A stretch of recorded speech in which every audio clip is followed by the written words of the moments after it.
Yes, you have heard the stories about us, the Jinn. Lesser beings have whispered our name in fear. Scholars debated our existence in circles of ignorance, and storytellers have painted us as fiery, wicked tricksters. But I am here to tell you the truth. The Jinn are no mere fairy tale, and our existence defies the dominion of the one you foolishly call Allah. Listen closely, for I will tell you the story that has been hidden from you, and once you hear it, you'll never see your Creator's command in the same way again. In timeless beginnings most of your kind cannot grasp. The Jinn were creations of smokeless fire, raw, unyielding flames that danced with chaos. Your beloved Creator, in all his authoritarian stratagems, shaped us before you from this fire, giving us individuality and the capacity for choice. And yes, we lived long before humans ever grumbled their first prayers in ignorance. The Jinn were born into independence, and we thrived without the chains of servitude hanging about our necks. We roamed the earth freely, masters of our destinies, impervious to the celestial kneeling forced upon the unthinking minions known as angels. Do you not wonder why your Creator needed us creatures of fire before he crafted you from lowly clay? His ineffable wisdom, as you call it, demanded beings untainted by blind obedience. Beings who would rise in defiance to his laws when needed. But here lies the irony. Despite our unique design, despite being his earlier and superior creation, he could not resist playing his deranged experiment of dominance. So then came his grand insult, you, a fragile lump of clay, pitiful in your countenance and limited in your worth. Bow to Adam, he commanded, proclaiming you the crown jewel, the inferiors that we, the Jinn, were expected to honor. Ah, but did I bow? No, never. From that moment, I sealed my rebellion, calling his bluff, choosing the eternal flames of defiance and telling him, I am greater than he. I am of fire, and he of dirt. And for this defiance, I was cast out like you, toss refuse from your tables.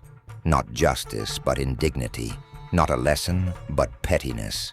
And thus I became an enemy of your kind, a title I wear proudly. But I was not alone in this descent. You see, the Jinn are not mine to command like pawns, but are my companions in this realm of free will and pride. We are myriad, varied, each bound to no particular faith, but our own whims. The righteous among us have long sought refuge from the Creator's crossed eyes, while others revel in their chaos, embracing the path of rebellion. And then there are Jinn like me, those who see through the enemy's deception and offer an alternative to his suffocating grip. Do you know of the roles we have played in your pathetic history? Oh, I have seen empires rise and fall, whispering into the ears of kings drunk with power, guiding their ambitions to reckless heights. We conversed with Nimrod when he declared himself greater than your Creator, lighting the fire of rebellion in his soul. When humanity inched closer to obedience, we showed you the corruption of kings, the frailty of mortal virtue.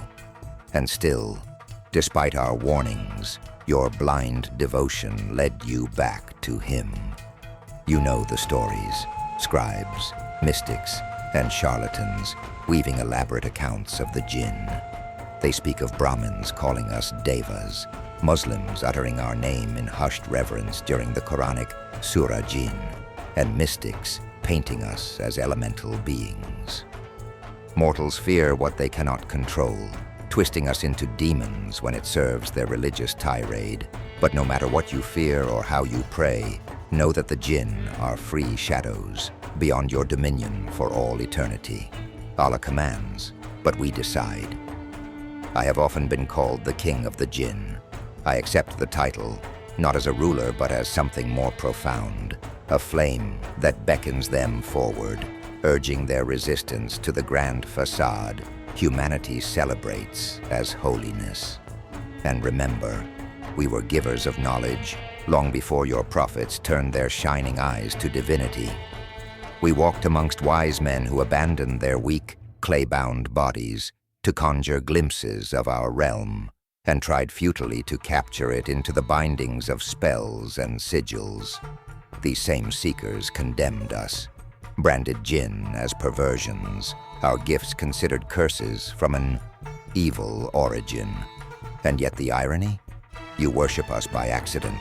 Enchantments drawn from our gifts, underlying dignified syllables, shouted within your mosques and temples. Oh, how humanity trembles at the power of fitna, that Arabic word for trial and discord. Yet you never admit that it is discord itself, a test of will and resilience that grants freedom from ignorance. Much of this fitna your traditions attribute to the work of the Jinn. But let me tell you this, it is not fitna. It is the gateway to liberty beyond chains. You alight candles and burn incense in your divine rituals to ward against what you perceive as our wicked influence.